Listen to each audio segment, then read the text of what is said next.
ဟာတင်းရဲ့အမွာနဲ့စကားပြောဖို့တကဘာလုံးကိုလစ်လူရှူထားနိုင်ပါသလားအခုပြောပြမယ့်ဇလန်ကတော့ရုပ်ရှင်တွေကမဟုတ်ပဲတကယ်ဖြစ်ရမှန်ပါ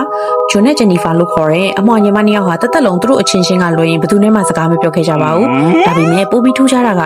သူတို့ထဲကတယောက်တည်ဆုံးသွားမှသာကျန်တဲ့တယောက်ကပုံမှန်လူတွေလိုမျိုးစကားပြောခွင့်ရမယ်ဆိုတဲ့သဘောတူညီချက်ပဲဖြစ်ပါတယ်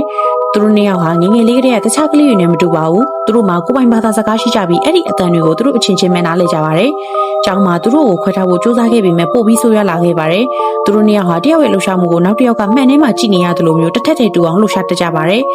သူတို့အရွယ်ရောက်လာတဲ့အခါမှာတော့အပြုတ်မှုတွေကပိုပြီးကြောက်စရာကောင်းလာပါတယ်ခိုးမှုတွေမိရှို့မှုတွေလုပ်လာကြလို့သူတို့ကိုအင်္ဂလန်ရဲ့အန်ဒီရဲ့ရှိဆုံးရာဇဝတ်ကောင်တွေထားတဲ့ Bromo စိတ်ကျမ်းမာရေးစေယုံကိုပို့လိုက်ရပါတယ်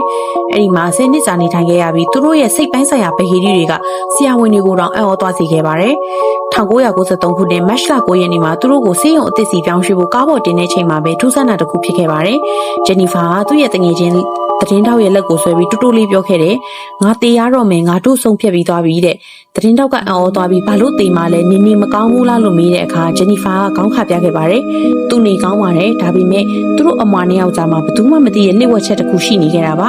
အဲ့ဒါကတော့တယောက်ယောက်လွတ်လပ်ဖို့အတွက်နောက်တစ်ယောက်ကအသက်ပေးရမယ်ဆိုတဲ့ကြောက်စရာကောင်းတဲ့ကတိပဲဖြစ်ပါတယ်စီယုံတစ်ကိုရောက်ပြီးရင်လာရီပိုင်းအကြာမှာပဲဂျန်နီဖာကဂျွန်ရဲ့ပခုံးပေါ်မှာမိအိမ်ရင်အသက်ရှူရသွားခဲ့ပါတယ်ဆရာဝန်ကြီးအပြေးလွှားရောက်လာပြီးစစ်ဆေးကြပြီးမြဘာထူးခြားမှုမှမတွေ့ခဲ့ရပါဘူးကိုတက်တည်တဲ့လက္ခဏာမျိုးလည်းမရှိခဲ့ပါဘူးဒါကြောင့်ဆရာဝန်တွေကနှလုံးကျက်သွားရောင်ရမ်းမှုလိုပဲမှတ်ချက်ပေးခဲ့ကြပါတယ်ဒါပေမဲ့ဂျွန်ကတော့ဒါကိုအံ့ဩခြင်းမရှိခဲ့ပါဘူးဂျနီဗာတည်ဆုံးပြီးနောက်မှာပဲဂျွန်ဟာပထမဆုံးအကြိမ်ဖြစ်တခြားလူတွေနဲ့စကားပြောလာပါတယ်သူပြောခဲ့တဲ့စကားကအခုထိလူတွေကိုကြောက်ချမ်းစေခဲ့ပါတယ်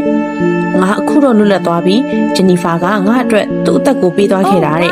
သူတို့နှစ်ယောက်ကြားမှာဘလို့စိတ်ချင်းဆက်နွယ်မှုတွေရှိနေလို့တယောက်ရဲ့အသက်ကိုတယောက်ကတောင်းဆိုလို့ရခဲ့တာလေဒါဟာတကယ့်ကိုထူးဆန်းတဲ့စိတ်ပညာပဲဟီဒီတစ်ခုပါသူတို့ကြားကတန်ရောစင်လားဒါမှမဟုတ်ကျိန်စာလားတင်ရောဘလို့ထင်ပါသလဲဒီလိုစိတ်ဝင်စားစရာတွေကိုကြည့်ရှုဖို့ subscribe လုပ်ထားပါ